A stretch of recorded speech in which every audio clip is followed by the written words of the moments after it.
The biggest test manager challenge is to prioritize tasks and allocate efforts. This can be done by a different approach, though the most important one is a risk-based testing. The quality risk is a possible situation which results in undesirable outcome. Risk-based testing object is to reduce level of quality risk. To do so, the development team has to identify, assess, mitigate, and manage the risk. How can we identify the most significant risks? By involving the broadest possible sample of stakeholders. We will have to interview experts, assess independently, we'll have to use risk template, project retrospectives,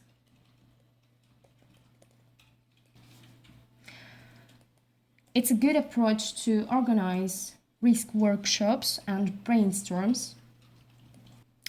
If we know the project structure, it's good to create checklists and for sure calling on past experience. What issues were found before and etc. The result of identifying risks is a list of risks. For example, it's bad calculations, hard understandability, and so on.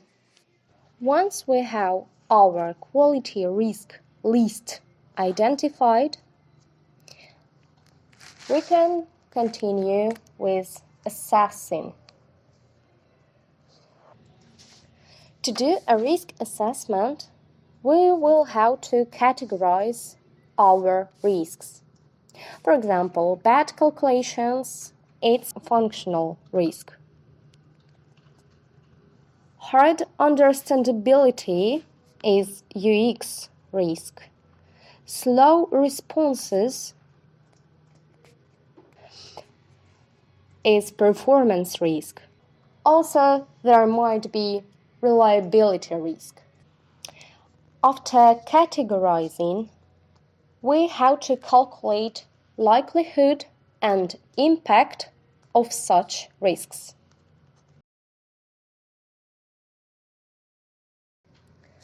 To calculate likelihood,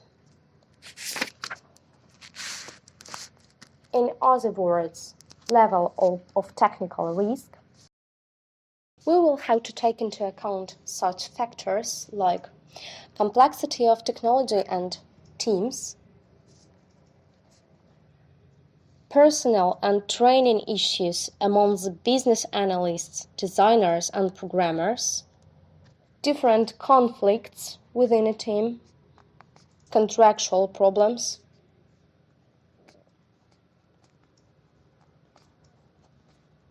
geographically distributed team, legacy versus new approach,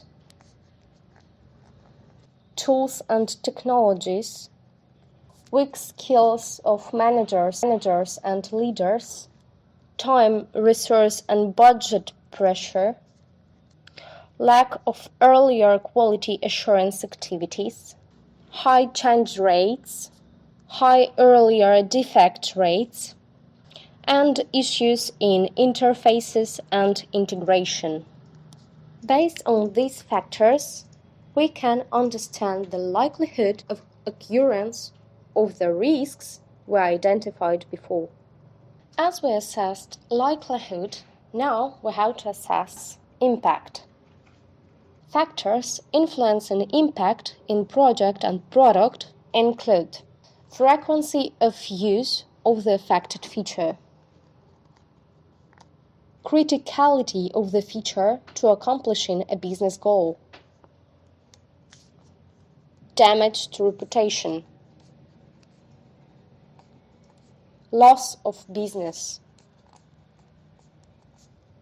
Potential financial, ecological, or social losses or liability depends on the branch.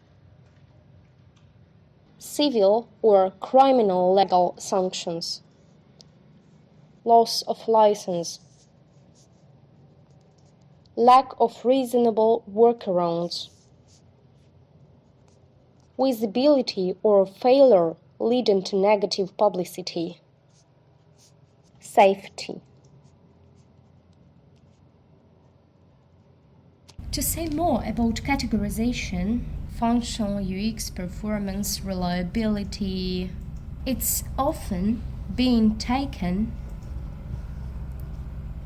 from the checklists we created during identification of risks. Though there is a standard for it, it's ISO 9126. Now it's ISO 25000. When we understand the impact, the possible outcome of the risks we identified, we can now switch to calculations and prioritization. The impact, in other words, severity of the effect on users plus likelihood, can be assessed either quantitatively or qualitatively.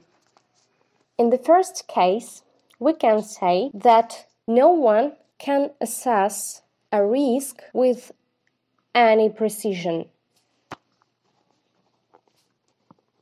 When we try to assess qualitatively, we can say that the impact or likelihood of risk is very high, high, medium, low, or very low. According to these assessments, we can aggregate to some score, which could be a priority number, which is priority 1, 2, 3, etc. Though we always have to remember the real interpretation of the numbers.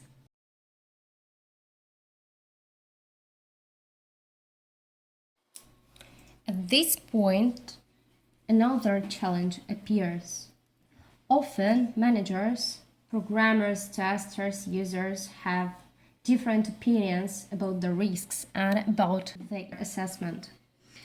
So, the risk analysis process should either have a way of reaching a consensus or, in the worst case, establish a person who will dictate a level of impact or likelihood of a risk. They also should have some basis, such as median or so on. The assessment of impact and likelihood has to be a guide for a further testing. So it has to be done thoroughly so it can be used as a guide.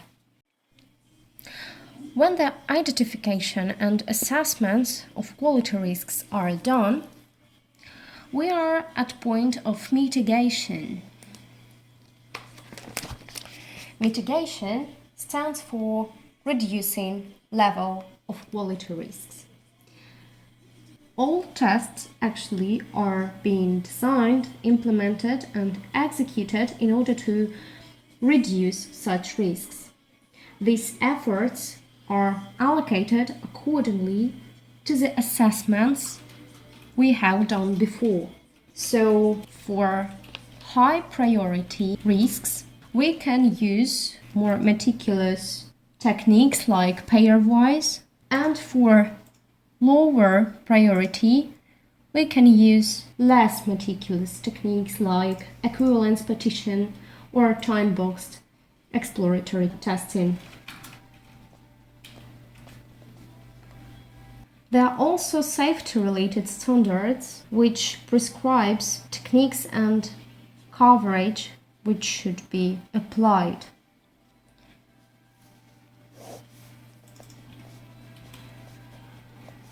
Also, during the project, some risk adjustments have to be done. So, when we are doing testing and understand that in such functionality there are a lot of bugs, automatically we have to increase the priority of risk which corresponds to such feature. In a mature organization, risk management occurs throughout all the development levels. Once we have prioritization done, we can switch to the factual sequence of tests. It might be depth-first approach, which means executing all the tests for the highest priority first, or breadth first, which means executing the samples of tests for all the risks.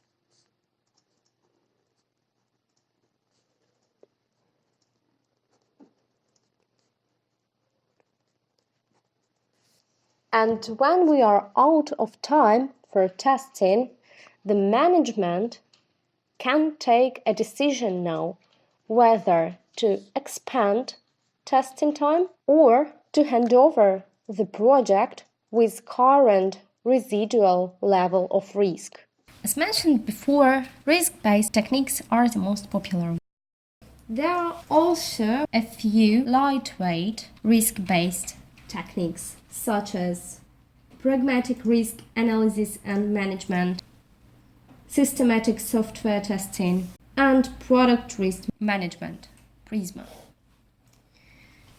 They are lightweight because, unlike more formal techniques, they use only two factors, likelihood and impact. There are also heavyweight techniques, such as hazard analysis, cost of exposure, which also includes the likelihood of loss and its cost, failure mode and effect analysis, quality functional deployment, and fault tree analysis. Test manager has to select any of this approach depending on the project, on its budget, on its time and type. For example, for informal approach, for informal testing, we can use something like Whitaker's exploratory technique, and for safety critical and mission critical projects, we should use higher levels of formality and documentation, and probably use these heavyweight techniques. And if we are at the point of test closure, we have to understand if we selected the approach right. For this, we have to answer for ourselves such questions like: did the test team detect a greater percentage of important defects than of less important defects? Did the test team find most of the important defects early in the test execution period? Was the test team able to explain the test results to the stakeholders in terms of risk? Did the test team skipped, if any was skipped, have a lower level of associated risk than those executed? These four questions are expected to answered affirmatively. If not, the test manager and the development team has to review the test approach and make some decisions. There are also other popular techniques, such as specification coverage. It's when we take specification and go requirement by requirement and create test cases for them. It's a cause-effect graphing. It's when we have requirement A, requirement B, and we can create just one test case for them. This approach is quite complex because of creating these graphs. Approach of creating use cases, it's when we have an actor or personnel and it goes step by step to show a scenario. This is also a good approach and often is being used for agile methodologies because it also tests for usability, interoperability, reliability, security, performance, not just for functionality. The next approach is a checklist. This approach is often being used by test managers in a very stable project, and understanding the main areas and the most often issues by heuristic methods is enough to allocate efforts and prioritize test cases. And finally, the reactive approach. It's a very interesting approach because we are not doing any prior preparation for this. We're just starting our testing and that's all. This is very good approach when using it in combination with another approach, though when it being used exclusively, it might miss some main areas and important bugs. During the test closure, a test manager has reports which are based on risk analysis done before. And if these reports helps us to measure degree of completed testing, tell what is the residual risk, evaluate what was achieved and what's not during testing, and if it helps to explain the results to our stakeholders, only in this case the test team can be effective.